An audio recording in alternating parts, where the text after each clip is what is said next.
السلام علیکم ناظرین، مومل وائس کی جانب سے آپ سب کو خوش آمدید۔ امید ہے کہ آپ سب خیریت سے ہوں گے۔ ناظرین، آج کی میری ویڈیو احمد کی زندگی پر گزری ایک کہانی ہے جو آپ میری زبانی سنیں گے۔ میرا نام احمد ہے۔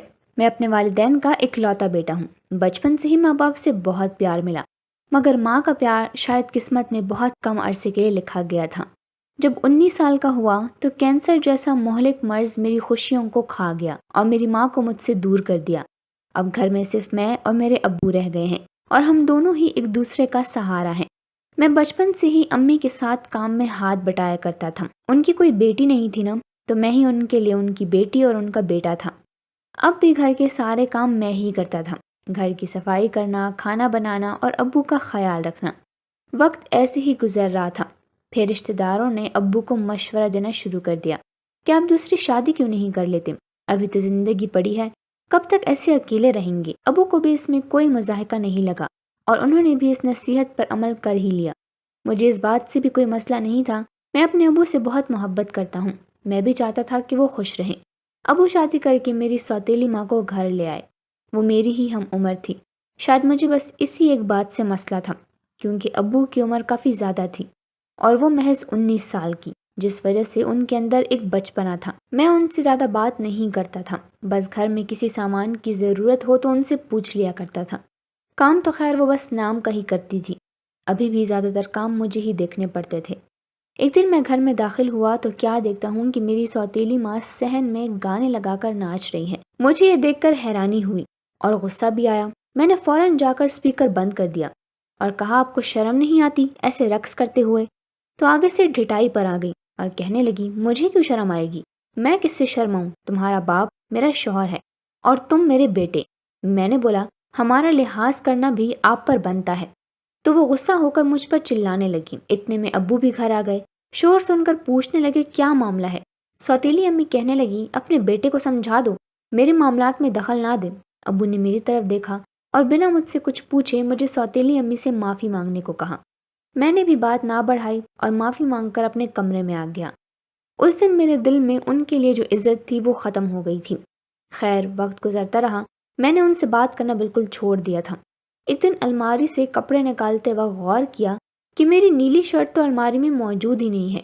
میں نے کافی ڈھونڈا مگر کہیں نہ ملی، تو میں دھلے ہوئے کپڑوں میں اسے ڈھونڈنے کے لیے چلا گیا۔ جب سوتیلی امی کے کمرے کے باہر سے گزر رہا تھا تو کیا دیکھتا ہوں کہ میری شرٹ پہنے خود کو آئینے میں دیکھ رہی ہیں اور مسکرا رہی ہیں، اور اتنا ہی نہیں، پھر میری شرٹ کو سونگھنے لگی جیسے اس کی خوشبو کو اپنے اندر جذب کرنا چاہتی ہوں۔ میں غصے سے ان کے کمرے میں گیا اور کہا کہ یہ کیا حرکت ہے، مگر وہ ایک پل کے لیے بھی چونکی نہیں اور بڑی ہی ڈھٹائی سے کہنے لگی، دیکھو یہ شرٹ کتنی اچھی لگ رہی ہے نا مجھ پر۔ میں نے غصے میں کہا، میں نے یہ شرٹ پہن کر کہیں جانا تھا، مگر اب آپ نے پہن لی ہے تو میں اسے کبھی نہیں پہنوں گا، اب آپ ہی یہ رکھ لیں، مگر یاد رکھیں آئندہ میرے کپڑوں کو ہاتھ نہ لگائیے گا۔ کہنے لگی، میرے دھلے ہوئے کپڑوں میں غلطی سے آ گئی تھی، میں نے پہن کر دیکھ لی تو اس میں کیا بڑی بات ہے۔ میں نے ان کی بات کا جواب نہ دیا اور اپنے کمرے میں واپس آ گیا۔ ابو کو میری شادی کی فکر تھی، وہ چاہتے تھے کہ میرا گھر جلد آباد ہو جائے۔ وہ لڑکی ڈھونڈنے لگے تو ایک دن میری سوتیلی ماں میرے کمرے میں آئی اور کہنے لگی کہ تمہیں پتہ ہے تمہاری ماں کیسے مری تھی؟ ان پر کالے جادو کا اثر تھا، تمہارے خاندان والوں نے ہی اس پر کروایا تھا، اور اس جادو کا ایک اثر یہ بھی ہوگا کہ اگر تم نے کسی سے شادی کی تو تمہارے والد کی موت ہو جائے گی۔ میں ان کی بات سن کر چونک گیا۔ میں نے کہا، یہ کیا بیہودہ بات ہے، آخر ایسا کیوں کر ہوگا؟ تب وہ کہنے لگی، میرا کام تھا تمہیں آگاہ کرنا، اب اگر تمہیں اپنے باپ کی زندگی پیاری ہے تو شادی کے لیے کبھی ہاں مت کرنا۔ میں نے سنا تو تھا کہ ہمارے خاندان والے جادو ٹونا کرواتے ہیں، اسی لیے مجھے ان کی بات پر کچھ حد تک یقین ہو گیا تھا، حالانکہ میں ان سب باتوں پر یقین نہیں رکھتا، مگر بات جب ابو کی زندگی پر آئی تو میں گھبرا گیا۔ میں نے سوچا کہ اگر یہ سب سچ نکلا تو پھر کیا ہوگا، اسی لیے ابو جو بھی رشتے کا کہتے میں ہمیشہ انکار کر دیتا۔